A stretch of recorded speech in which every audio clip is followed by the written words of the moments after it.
السلام علیکم بچوں، نائنتھ اردو کی پہلی غزل فقیرانہ آئے صدا کر چلے آج ہم پڑھیں گے۔ میر تقی میر کی لکھی ہوئی ایک غزل ہے۔ میر تقی میر کسی تعارف کے محتاج نہیں ہے، ان کو خدائے سخن بھی کہا جاتا ہے، یعنی کہ the God of Urdu poetry ان کو کہا جاتا ہے۔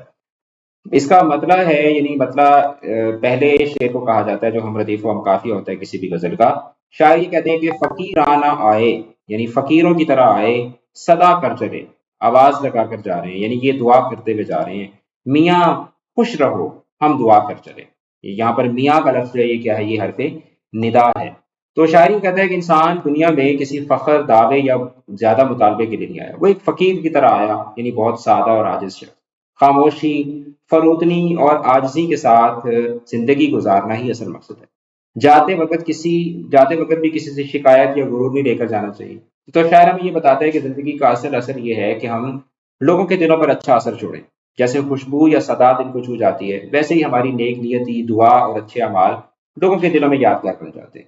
صدا کر چلے کا مطلب یہ ہے کہ ہم دنیا سے جاتے وقت محبت اور دعا کا اثر چھوڑ جانا چاہیے۔ شاعر خاص طور پر یہ بھی کہتا ہے کہ حقیقی کامیابی یہ ہے کہ ہم اپنے جانے کے بعد بھی دوسروں کے لیے خوشی اور سکون چھوڑیں۔ جیسے شعر میں کہا کہ میاں خوش رہو، تو یہ ایک محبت بری دعا ہے کسی عزیز یا دوست کے لیے یا پوری دنیا کے لیے۔ تو یہ شعر ہمیں سکھاتا ہے کہ دنیا میں غرور، فخر، حرص اور لالچ سے بچنا چاہیے۔ ہمیں عاجزی اختیار کرنی چاہیے اور اپنی زندگی کے ذریعے دوسروں کے دلوں میں خوشی، سکون اور محبت چھوڑنی چاہیے۔ اس طرح ہم دنیا سے عزت اور اچھے اثر کے ساتھ رخصت ہوں گے۔ پھر شاعری کہتا ہے کہ جو تجھ بن، یعنی تجھ بن تیرے بغیر، جو تجھ بن نہ جینے کو کہتے تھے ہم، یعنی ہم بڑے بڑے وعدے کرتے تھے کہ ہم تمہارے بغیر نہیں رہ سکیں گے، سو اس عہد کو، یعنی اس وعدے کو اب وفا کر چلے کہ میں اس وعدے کو پورا کر کے جا رہا ہوں۔ تو اس میں شاعر جو ہے وہ در حقیقت اپنے محبوب سے کو یہ ہنٹ دے رہا ہے یا اس کو ایک طرح سے دھمکی لگا رہا ہے کہ اب تو نے میرے ساتھ تعلق توڑ لیا ہے، تو میں نے کہا تھا کہ تو میرے زندگی میں نہیں ہوگا تو میں اس دنیا سے چلا جاؤں گا، تو اب میں اس دنیا سے جا رہا ہوں۔ یہ اس کا ایک مطلب بنتا ہے، ٹھیک ہے؟ تو یہ شعر ایک گہری اور دل کو چھو جانے والی بات کرتا ہے۔ شاعر کہتا ہے کہ میں نے کہا تھا کہ تمہارے بغیر میری زندگی ممکن نہیں، یعنی تم میرے لیے ضروری ہو۔ یہ ایک قسم کا وعدہ تھا، ایک عہد تھا کہ تمہارے بغیر جینا ممکن نہیں۔ اب جب تم اس زندگی سے جدا ہو رہے ہو تو شاعر اپنے اس وعدے کو پورا کرنے کا فیصلہ کر رہا ہے۔ اس کا مطلب یہ ہے کہ وہ اب تمہارے بغیر جی رہا ہے اور اس وعدے کے ساتھ زندگی کے سفر کو مکمل کر رہا ہے۔ وہ الفاظ سے صرف کہنے تک محدود نہیں رہا بلکہ عمل سے دکھا رہا ہے کہ وہ اپنے عہد پر قائم ہے۔ شاعر یہ سکھا رہا ہے کہ جو وعدہ کیا جائے چاہے حالات بدل جائیں، اسے پورا کرنا ہی اصل وفا ہوتی ہے، اور یہ وفا اس بات کا اظہار ہے کہ ہم اپنے جذبات اور دل کی سچائی میں سنجیدہ ہیں۔ اس شعر کی تشریح کا ایک دوسرا پہلو یہ بھی بن سکتا ہے کہ شاعر نے اپنے محبوب سے وعدہ کیا تھا کہ وہ اپنے محبوب کے بغیر زندہ نہیں رہے گا، اور اب جب اس کا محبوب اسے چھوڑ کر جا رہا ہے تو یہاں شاعر اپنی موت کی طرف اشارہ کرتا ہے۔ اگلا شعر ہے کہ جی شفا اپنی تقدیر ہی میں نہ تھی کہ مقدور تک تو دوا کر چلے۔ تو اب یہاں پر شفا کا لفظ جو ہے یہ زندگی کے مسائل کے حل کے لیے ایک استعارہ ہے۔ محبوب سے ملاقات کے لیے بھی ہو سکتا ہے کہ یہاں پر شفا سے مراد، یعنی وہ کہہ رہے ہیں کہ محبوب سے ملنا میرے مقدر میں نہیں تھا، مقدور تک یعنی جتنا ہو سکا، دبا کر چلے یعنی کہ جتنا ہو سکا میں نے کوشش کی۔ اور یہاں پر اس کا دوسرا مطلب یہ بھی بنتا ہے کہ میری زندگی کے جو مسئلے تھے ان کا کوئی حل تھا ہی نہیں، میں نے اپنی طرف سے مکمل کوشش کی لیکن میری زندگی کے مسئلے جو ہیں وہ حل نہ ہوئے۔ تو یہ شعر انسان کی عاجزی اور تقدیر کے سامنے سر جھکانے کی کہانی سادہ اور واضح انداز میں بیان کرتا ہے۔ شاعر یہ کہتا ہے کہ اس نے اپنی بیماری یا مسئلے کا حل تلاش کیا، ہر ممکن علاج کیا، ہر کوشش کی، لیکن شفا اس کی تقدیر میں نہیں تھی۔ یہ شکوہ نہیں بلکہ ایک حقیقت ہے کہ کبھی کبھی انسان جتنی بھی محنت کرے، نتیجہ صرف کوشش پر نہیں بلکہ تقدیر پر بھی منحصر ہوتا ہے۔ شفا اپنی تقدیر ہی میں نہ تھی کا مطلب یہ ہے کہ شفا ملنا یا نہ ملنا ہمارے اختیار میں نہیں تھا، یہ اللہ کے ہاتھ میں تھا۔ اور مقدور تک کو دبا کر چلے کا مطلب یہ ہے کہ شاعر نے اپنی پوری طاقت اور استطاعت کے مطابق اپنی ذمہ داریاں پوری کی۔ تو سادہ الفاظ میں یہ شعر ہمیں سکھاتا ہے کہ ہمیں اپنی کوششیں ضرور کرنی چاہیے، اپنا فرض نبھانا چاہیے، لیکن نتیجہ اللہ پر چھوڑ دینا چاہیے۔ کوشش کرنا ہمارا کام ہے، نتیجہ اللہ تعالیٰ کے ہاتھ میں ہے۔ تو یہ شعر انسان کو عاجزی، صبر اور تقدیر کو قبول کرنے کا درس دیتا ہے۔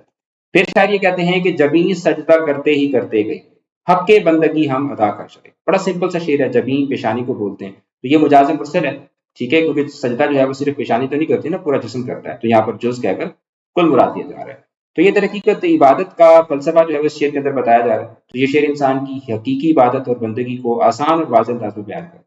شاعری کہتے ہیں کہ اس کی زندگی سجدوں اور جھک کر عبادت کرنے میں گزری۔ جب ہی سجدہ کرتے ہی کرتے گئی کا مطلب یہ ہے کہ وہ لمحہ لمحہ سجدہ کرتے اللہ کے حضور عاجزی کے ساتھ اپنی زندگی گزار رہا تھا۔ زندگی اس کے لیے عبادت کا ایک مسلسل عمل تھی۔ حق بندگی ہم ادا کر چلے کا مطلب یہ ہے کہ شاعر نے اپنے رب کے سامنے اپنا فرض پورا کر دیا۔ اس میں نہ غرور ہے نہ دکھاوا ہے، بلکہ خلوص، سچائی اور تسلیم ہے۔ شاعر دل سے خدا کی رضا کو مقدم رکھتا ہے اور اپنی زندگی عبادت کے محور پر گزار کر سر جھکاتے ہوئے رخصت ہو۔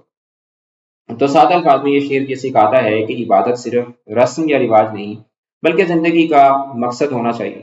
سچی بندگی وہ ہے جو دل سے ہو اور جس میں انسان اپنے رب کے حضور اپنے فرائض کو پورا کرے۔ پھر شاعر یہ کہتا ہے کہ نہ دیکھا غمِ دوستاں شکر ہے، یعنی شاعر کہتا ہے کہ شکر ہے کہ میں نے اپنے دوستوں کا غم نہیں دیکھا۔ ہمیں داغ اپنا دکھا کر چلے، یہ ہمیں نہیں ہے، یہ ہم ہی ہے۔ ہمیں کہ ہم ہی اپنا داغ، داغ کا لفظ حقیقی معنی میں بھی مراد لیا جا سکتا ہے، اور مجازی معنی میں اس سے مراد کیا ہے؟ مصیبت، پریشانی۔ کہہ رہے ہیں کہ میری زندگی تو چلو پریشانیوں میں گزری، لیکن یہ شکر ہے کہ میں نے اپنے دوستوں کو تکلیف میں نہیں دیکھا۔ تو یہ شعر انسان کی اندرونی کیفیت اور درد کو آسان الفاظ میں بیان کرتا ہے۔ شاعر یہ کہتا ہے کہ اس نے دوسروں کے دکھ نہیں دیکھے، کیونکہ اس کا اپنا درد اتنا زیادہ تھا کہ وہ کسی کا دکھ برداشت ہی نہیں کر سکتا۔ یہ ایک طرح کی مجبوری بھی ہے کہ جب دل غم سے بھرا ہو تو دوسروں کے غم دیکھنے کی گنجائش ہی نہیں رہتی۔ ہمیں داغ اپنا دکھا کر چلے کا مطلب یہ ہے کہ شاعر اپنے اندر کے زخم، اپنے دکھ دنیا کے سامنے دکھا کر خاموشی سے چلا گیا۔ یہ داغ جسمانی نہیں بلکہ دل کا درد ہے جو وقت کے ساتھ بھی ختم نہیں ہوا۔ تو سادہ انداز میں یہ شعر میں سکھاتا ہے کہ بعض اوقات انسان اتنے غم میں ڈوبا ہوتا ہے کہ دوسروں کے دکھ کو نہیں دیکھ پاتا اور اپنے درد کو خاموشی سے دنیا کے سامنے رکھ کر چپ چاپ آگے بڑھتا ہے۔ تو یہ انسانی تنہائی اور اندرونی دکھ کی ایک طاقتور تصویر ہے جو کہ شاعر نے اس شعر کے ذریعے پیش کی ہے۔ آخری شعر بڑا امپورٹنٹ شعر ہے، اور جو کہ محاسبے کا، سیلف اسسمنٹ کا درس دیتا ہے۔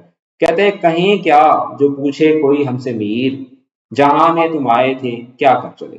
تو مقطع ہے جس میں شاعر نے اپنا تخلص بھی استعمال کیا۔ تو کہہ رہے ہیں کہ اگر کوئی مجھ سے پوچھے کہ تم نے دنیا میں کیا کیا تو میں اس کو کیا جواب دوں۔ بڑا امپورٹنٹ شعر ہے۔ تو یہ شعر زندگی کے ایک بہت گہرے سوال کو سادہ مگر دل کو چھو دینے والے انداز میں پیش کرتا ہے۔ شاعر اپنی زندگی کے آخر میں سوچتا ہے کہ اگر کوئی پوچھے کہ تم دنیا میں آئے تھے تو کیا کر کے گئے، تو میں کیا جواب دوں۔ تو یہ سوال صرف شاعر سے نہیں، ہم سب سے ہے۔ ہر انسان کی زندگی میں ایک ایسا وقت آتا ہے جب وہ یہ سوچتا ہے کہ اس نے اپنی زندگی کا کیا مقصد پورا کیا۔ شاعر کو احساس ہے کہ یہ دنیا عارضی ہے، سب کچھ ختم ہو جانا ہے۔ وہ یہ نہیں کہتا کہ میں نے کتنے کام کیے یا کتنی کامیابی حاصل کی، بلکہ وہ یہ سوچتا ہے کہ کیا میری زندگی کا کوئی مقصد تھا، کیا میں نے کسی کے دل میں جگہ بنائی، کوئی اثر چھوڑا، یا بس آپ کر چلا گیا۔ تو یہ شعر ہمیں سوچنے پر مجبور کرتا ہے کہ ہم اپنی زندگی کیسے گزار رہے ہیں۔ کیا ہم دنیاوی چیزوں کے پیچھے ہیں یا واقعی کچھ ایسا کر رہے ہیں جو معنی رکھتا ہو۔ تو میر کا یہ سوال دراصل ہر انسان کے لیے ایک آئینہ ہے جو ہمیں اپنی زندگی کے مقصد پر غور کرنے کی دعوت دیتا ہے۔ تو اس کے ساتھ ہی ہماری پہلی غزل جو ہے وہ اپنے اختتام کو پہنچی۔ اگلے سبق میں ہم لوگ جو ہے وہ دوسری غزل پڑھیں گے۔ چینل کے ساتھ جڑے رہیں۔ اگر آپ نوٹس حاصل کرنا چاہتے ہیں، ہماری لائیو کلاسز کو جوائن کرنا چاہتے ہیں، تو اس کے لیے آپ اکیڈمی کے نمبر پہ کانٹیکٹ کر کے اپنی رجسٹریشن کروا سکتے ہیں۔ اپنا رکھیے گا بہت بہت زیادہ خیال۔ ملتے ہیں اگلے سبق کے ساتھ۔ خدا حافظ۔